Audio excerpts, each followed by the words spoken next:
शांतिपूर्ण समुदाय, हम लिखते हैं ना अंग्रेजी में भी, पीसफुल कम्युनिटी। मीना कुमारी जी का एक गाना था, तेरी महफिल में दिल लगाकर हम भी देखेंगे। तो मुसलमानों की महफिल में दिल लगाकर नाजिया इलाही खान ने भी देखा, और जब देखा तो पाया कि हलाला ससुर के साथ बहू बिस्तर पर, I'm sorry to say, लेकिन मैं रॉ वर्ड ही यूज करती हूँ। ससुर कर रहे हैं बहू का हलाला। और सनातन धर्म में मैंने कल देखा कि कैसे बहू बेटी की तरह खाना परोस रही है। मुसलमानों की महफिल में दिल लगाकर मैंने भी देखा तो पाया पॉलीगेमी, एक मर्द और 4 सेक्स टॉय।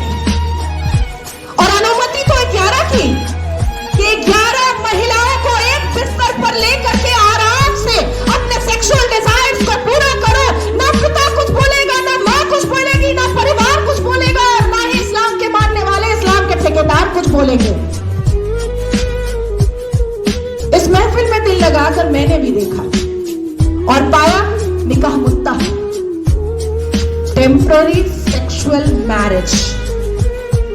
कुछ समय के लिए एक शादी में गई, एक आयोजन में गई कोई लड़की मुसलमान बेटी, और वहां पर किसी शादीशुदा अधेड़ मर्द को एक चहचहाती हुई, एक उछलती कूदती हुई मुसलमान बेटी पसंद आ गई, और कह दिया अब्बा जान को कि ये लो 5 लाख रुपए और 1 हफ्ते के लिए अपनी बेटी दे देना। कॉन्ट्रैक्ट होता है, कॉन्ट्रैक्ट। हमने रज़ाकार के आखिरी मुखबिर असदुद्दीन अवैसी को सुना होगा कि निकाह इज अ कॉन्ट्रैक्ट मैरिज। हमारा विवाह नहीं होता, हम साथ वचन नहीं लेते, ना आगे पति फेरे लेता है, ना पीछे पत्नी फेरे लेती है। हमारा तो कॉन्ट्रैक्ट होता है, हम तो एक डील में आते हैं। ये है। तो इस महफिल में जब दिल लगाया और भीतर से, तो पाया कि निकाह मस्यार भी होता है। निकाह मस्यार कैसा होता है कि 1 लाख रुपए पर 1 महीना लड़की रहेगी, और सुबह किस वक्त कौन सा सूरज निकलेगा और शौहर छोड़ करके भाग जाएगा, पलट कर पूछना नहीं है, क्योंकि मस्यार निकाह में है कि तुम कहां भागे हो ये जानना नहीं है।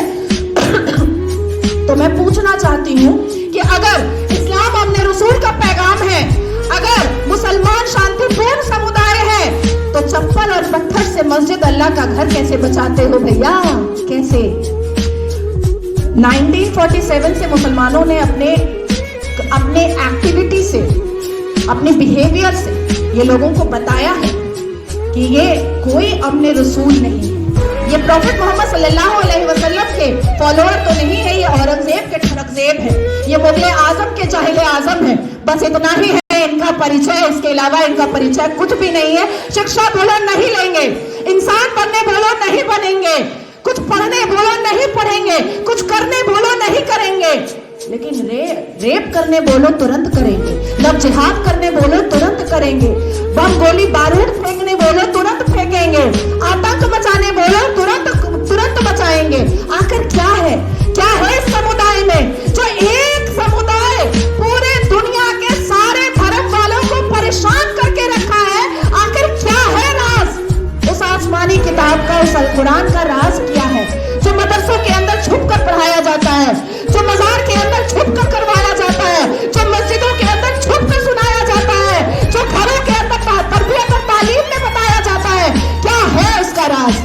क्यों कहते हैं मुसलमान घर में अंदर ही, जब बेटी छोटी सी होती है और बच्चा छोटा सा होता है, प्रसाद नहीं खाना हराम है, आप ही चले जाते हैं सवैयां खाने।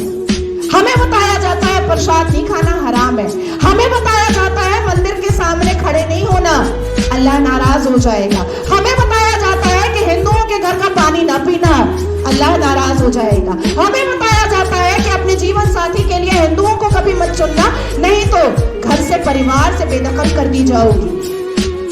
क्या है राज? उस राज को खोलना चाहिए। मैं जानती हूं कि सनातन धर्म के लोग जिस हिसाब से अपने रामायण, महाभारत, श्रीमद् भगवद गीता को पढ़ते हैं, उनके अंदर शांति होती है, उनके अंदर इंसानियत होती है, उनके अंदर माफी की तलबगारी होती है, मैं जानती हूँ। लेकिन जिस गली जाना नहीं है उसका पता पूछना पड़ेगा। अपनी बेटियों को समझाना पड़ेगा कि कोई अब्दुल अच्छा नहीं है। अपनी बेटियों को बुझाना पड़ेगा कि शाहरुख खान ने गौरी खान से शादी तो की है, पर हर रेड़ी वाला, हर संतरे वाला, हर नींबू वाला, हर अचार वाला, हर पंचर वाला शाहरुख खान नहीं होता।